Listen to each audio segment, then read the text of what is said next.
Perhaps the most exciting result from this past Friday in high school football in the Lubbock area was Idalu's come-from-behind win against Shallow-Water. We're going to take you through all of the plays that led up to that final touchdown run by Brent Schilling to give the Wildcats the victory over what has been a very strong Mustangs team. I'm Phil Trino. Idalu coach Jeff Lofton is with us this evening, and this video, like all our others, is presented by Happy State Bank, and we thank you very much for watching. Now, Jeff, before we get into the final series of plays that led up to that Schilling run, what was halftime like when you had this enormous deficit at home against Shallow-Water? Well, you know, they're such a great team, well-coached team. Those guys get after it, and, you know, if you shoot yourself in the foot, they are going to capitalize. And, you know, our kids, our players, they were upset with their performance. You know, our offense had moved the ball well. In the beginning, our defense did pretty good. Now it was kind of back and forth in the beginning, right. And I'm telling you, you know, those guys, we gave them turnovers that kind of stung us. We threw a pick and they capitalized. Yes. They kicked off, and you know, we had the personnel we wanted out there. They had been you know, high flop kicking to our front level receivers. Yes. And you know, we called for a fair catch once, and the second time, you know, it slipped through, and you know, you can't do that. Right. And those guys, they went right down there and scored again. But if you look at, you know, I have one of our coaches in the booth chart, you know, our +4 or more yards plays, and that series of plays, our first half plays, the majority of them were +4 or more, but we just didn't have the ball. So yeah, that's tough against a great team like Shallow-Water. You got to have the ball back to be able to match their points. When you look at the development of your team and starting off the year with all these wins like you have, what areas do you think have really come about very well, very nicely? Because the first scrimmage that I saw this year was Muleshoe. You know, you guys hosted them. I didn't think that the offensive line in particular was very crisp that day. I didn't think that Brandt was getting a lot of excellent yardage there. Clearly, from the performances he's had, you've tightened that area up. What has stood out to you with this strong start? Well, you know, if you date back to Muleshoe, you know, those guys, they do. The reason we scrimmage Muleshoe, and we have for years and years, is because they're going to make you grow up in a hurry. They're very aggressive on their defensive front. They give us looks that, you know, with a lot of twists and a lot of stunts that, you know, first rattle out of the box in your first scrimmage is tough to handle, and that's what we want. You know, there's things that you can do to combat that. Sure. In a game scenario, screens, draws, you know, our sweep is probably one of the best things to do against, you know, a lot of heavy interior blitzing. But, you know, in a scrimmage, you're not wanting to win it. You're wanting to work on yourself. And so, you know, we're going to call plays off of a scripted play set to get good looks at our entire offense. And sometimes you're calling stuff into something that you know might not be the greatest look, but at the same time, we want to see how your linemen adapt and adjust. Definitely our offensive line has tightened up. They're staying on blocks well, and because of the scrimmages like Muleshoe and Levelland this year, you know, they're picking up those blitzes. Yes. They're picking that stuff up a lot better. So just to set this up for our audience, the situation in this game now is that Idalu had trailed big at the half. It ends up, you know, putting a couple touchdowns together while holding Shallow-Water scoreless. What we're about to see is a series of plays that lead up to the game-winning touchdown run by Brent Schilling. So this is just after a kickoff to Shallow-Water. This is about roughly 5 minutes left in the fourth quarter here, and this is the first play of Shallow-Water's drive. You know, Shallow-Water had been giving us, they're good about scheming, and it seems like every year we play them, in every game they play in, they're going to find a formation that might put you in a bind. And it won't be the same formation every year. And it's something that they think that they can do to be successful in attacking your defense. It was something different against Greenwood when you saw them on film. For us, it was this stack eye, and they thought, all right, I don't know exactly what's going through their mind, Yes. but they got a great offensive line, and now you got two Right. blockers up in there to take one for the Mike, one for the Sam, and now you give the ball to Cooper Ogle, and he's a special kid. When he's at this level, like right here, a lot of people are getting hands on him, but what is he doing that is allowing that to happen after contact? Oh, well, this guy, he attacks hard, and he's not a very big kid. So when you get a kid who's aggressive into the hole, Yeah. you're going to pop some. Ogle, in their line, I'm telling you, it's like we were talking about, those 185, 190-pound linemen that can run and are aggressive, those are some of the worst ones to face, because they're going to drive and they're going to stay on blocks, and they're going to be, if you try to get off a block, they're going to be able to move with you. They do a good job. Our tackle gets upfield a little bit here, and in our defense, we got to be very disciplined, because the second one person's a little bit different than all the others, that's where that hole is created. So our tackles, all of our front defensive linemen are taught, let's hold the line of scrimmage.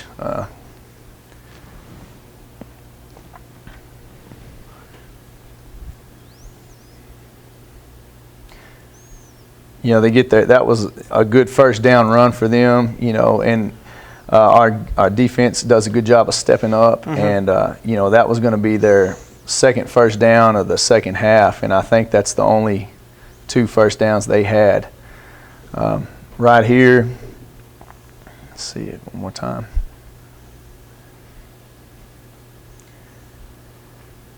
They're giving us a power ISO look almost. They're going to block down, first back's going to kick, and then since they have that 3-back look, he's going to kick, he's going to lead in there on the linebacker. Okay. And it just gives him one more person. We do a good job of fighting with our tackles, of not getting driven, trying to hold that down block up. Eden gets a little bit, gives a little bit of ground, and that's just something we've got to work on. But, for most of the night, he did a good job. Zach Kirkpatrick holds the edge well. A lot of times a big back is going to try and kick our ends. Our ends usually do a great job.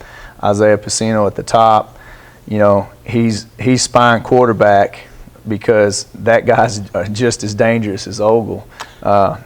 It's probably great to point out to the audience, in case you're not familiar, you see a lot of 5. That's Zach Kirkpatrick, the quarterback for the Wildcats. He's been a 3-year varsity player. And also 25 there, back towards the top of your screen, that's Brant Schilling. So this is the case of 2 very strong players, seeing time on full-time, I suppose, Yes. on both sides of the ball. Yes, sir. Definitely. If our entire defense right here, Strickland is a receiver. Malachi Smith, Ricky Reyes is one of our tight ends. He's our sandbacker.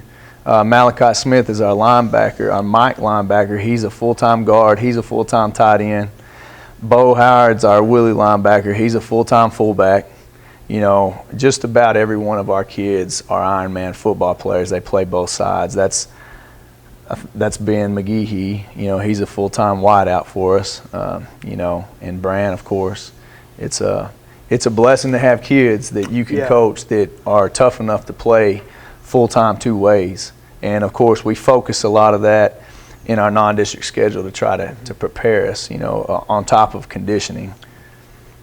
I think it's probably important to point out, too, for the audience, even though you see here a pass complete from Chris Contreras down to Rand Johnston, it was actually Cooper Ogle's 5 rushing touchdowns in the first half that gave Shallowater the big advantage. So it wasn't like they were gouging you with the pass, really. No, sir. We did. We busted coverage on one early, and they hit us with a big play on a pass. And they're very capable of I think they do a pretty good job of passing game, but I think their game is they're going to get in a spread formation and run the ball, give it to Ogle.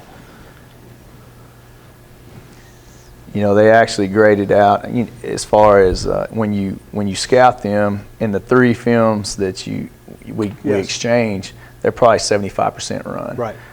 But they're dangerous pass because they play action. Here they're faking the motor and trying to hit. When they do hit, Johnson. They do complete up there.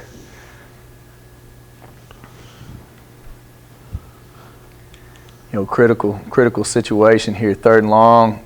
We had just cut the lead, and I think we're 29-32 right now, and we are in need of a stop because time is our enemy right now. And I think they call a timeout here. They want to talk it over a little bit, and I understand that we are all wanting to talk it out a little bit, slow things down at this point.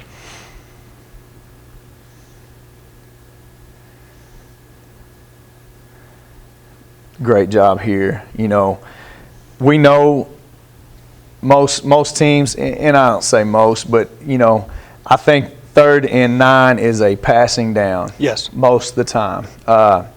You got to respect Ogle coming across on the motor fake, and so we know we're probably gonna put our linebackers in the coverage. You don't want to get selfish and try to bring too much heat here and leave somebody running free.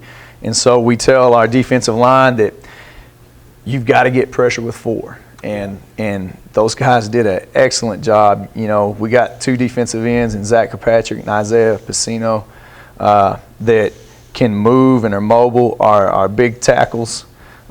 Eden Cervantes is our full-time center. Nick is one of our full-time offensive tackles. Play both sides of the ball, and as big as they are, they can move well. And of course, this play here is going to set up a punt that you'll see in a moment, but it ends up giving Idalou the field position that I suppose you definitely didn't want there for a possession that late. Definitely, yes, sir.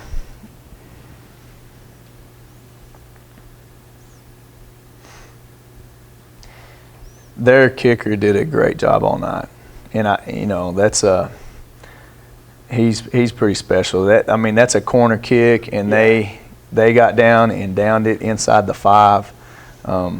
You want to try and field it, but you kind of give that rule to your deep man. If it's going to hit inside the 10, let it roll in the end zone. And unfortunately, it just took it was soft enough to die down. Yes. All right, so now we're 1st and 10 from our 4, and there's 2 minutes and probably 30 seconds left in the game at this time. You want to try to get a little bit of breathing room without wasting too much time on the clock. We have 2 versions of our hurry-up offense. We have a under center version and we have a gun version. And at this time, I just think when you're backed up in the end zone and you've been under center all night, it's not time to switch to shotgun hurry-up style offense. So we stick to the game plan, and we're kind of calling 2 plays at a time, and then we're sending in formations from the sideline, and after we hit 2 plays, then we'll start signaling in plays also. It's interesting you mentioned keeping sort of the same direction in where you've been going, because there was a game with Coronado down at Odessa High earlier this year, where essentially Coronado there still has that 1-point advantage with the ball on its 1, and it did not go to having Quay Gray, the sophomore quarterback, take it from under center. He stayed in the gun, and they got a quick pass off, which if you look at that, you would say it might not be the wisest thing, but that would have been the first time all night that he went up there. Right, and it's true for you, exactly like that. With your spread teams, if they're used to taking shotgun snaps, don't mess with what's going on, is my philosophy anyway.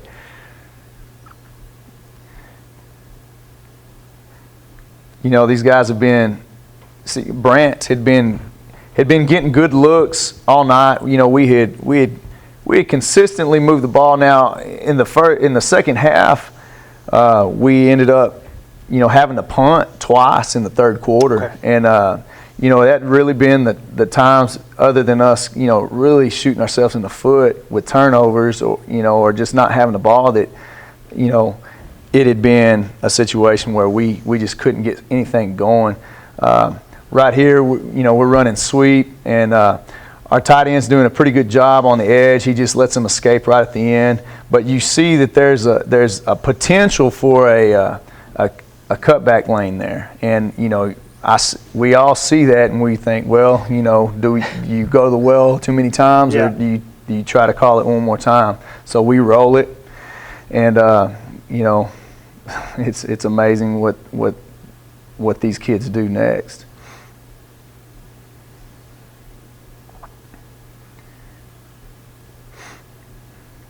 Tight end, that's junior Ricky Thomas. He does an excellent job of staying with his block, and you tell him if he starts widening too much, you kick him to the sideline. Bo Howard, our fullback in the back here, sees the leakage that's coming, and he chops them down. Mm-hmm. You got linemen, you get pancake block down there.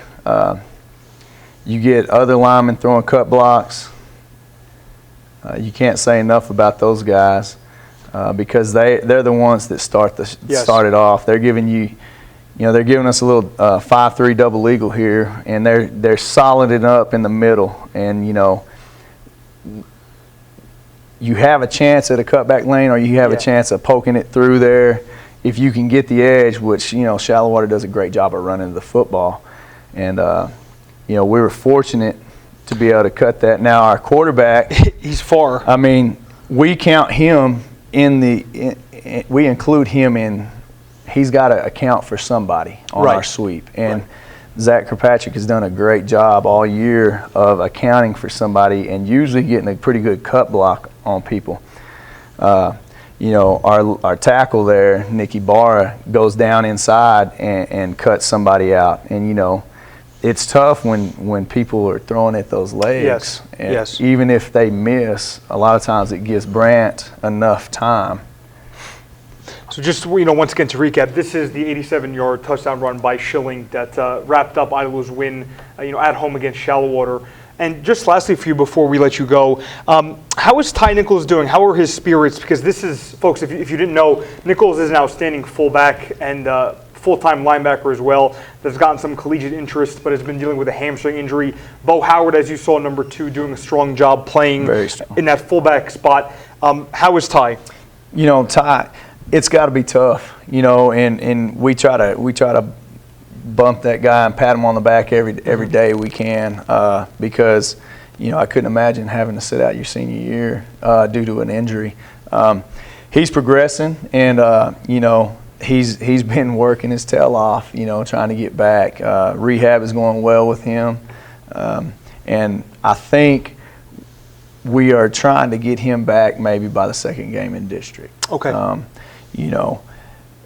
It's you don't want to go too early and have something happen and him be out through a good playoff run or something like that. Right. So we're gonna stick to his rehab protocol and try to get that guy up to full go by the second district game. Is he doing any type of fitness or lifting presently? What can he do? Yes, he's just lower body limited right now. Upper body, he's working hard. His lower body stuff comes from his rehab, and they push him pretty hard, and so they're taking care of that at Lubbock Sports Rehab, and we're taking care of him upper body wise with us. He's starting to get a few reps, just 50%, just looks really, nothing full tilt, nothing even 80%. Mm-hmm. He's just getting some 50% looks, just some reads and keys and stuff like that. So, yes, sir. Idle coach Jeff Lofton was kind enough to be our guest this evening. Thanks very much for the time. Yes, sir. I appreciate you. I'm Phil Torino, and of course, this is the Lone Star Varsity Coaches Show. Thanks very much for watching.